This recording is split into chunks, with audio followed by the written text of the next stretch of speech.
of you first. Oy, kinsa may na? Okay, kinsa man? Kuya Gerson, anong di man ikaw? Si Kuya Gerson daw, may nga I love you. Wow, pa bebe, kaya ako ang mega for me. Na, kanisod. Sige, so next. Who spends more money? Kinsay gastugiga? Gastador. Patay. Si Jonah, Julia? Basta na niya ang mga finance. Okay, si Jonah today. Kinala niya ang finances. So next, who is more patient? Yeah, ikaw daw ko nagpasensyo.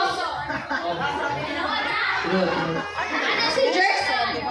Dili kay kung mag-away di siya may mapaubos. Sweet, no? Ang lalaki dyan magpaubos. Sama sa gingan ni Pastor Adel ganina, dapat ang lalaki dyan di maningka sa asawa. So next, who is more romantic? Ano lagi siya dito, Ika? Gerson ay. Siya po. Magpakasal ba kayo, no? Dili na sila romantic, duha? So, sakto sa. Next! Kinsay pinakauna nga mumata ninyo duha? Kinsa? Ano may kiisa? Ang sapatos? Kinsa man? Ano? Wala. Oh, kaga na! Kinsa? Si Jonah, di unaya? Masaya kaya ako. Say na siya. Ikaw, Jonah, ikaw, John? Panagsa. Sige. So next, who apologizes first after an argument? Kinsa may mo say sorry after mag-away?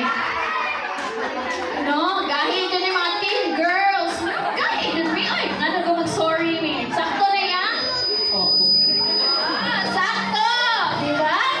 So, sakto. Si Kuya Gerson daw ang mo say sorry first. Next, who is better at giving surprises? Kinsa may maayo ninyo muhatag surprise? Patay.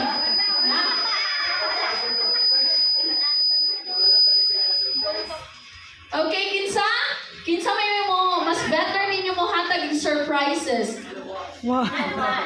Dili man mahilig og surprises. Dili sila hilig na ko ng surprises. So next, who takes longer to get ready? Kinsay pinakadugayan mahuman o prepare? Sakto ba ni? Sakto ba dyan na nga ikaw? Yes. Dili basta ipinsan palig ko kay ako jud pinakadugan. Sige, so ang babae sa dugay sa jud na tinuod kay mag-prepare pa kami sa makeup, mag-prepare pa kami sa ilis na ko si Dina. So next, last question. Who is the better cook? Kinsay pinakamaayong muluto ninyong duha? Agoy. What? Na-in-love jud ka na iya. Siya may mulot rin. Pero masaya kaya mulot. Muluto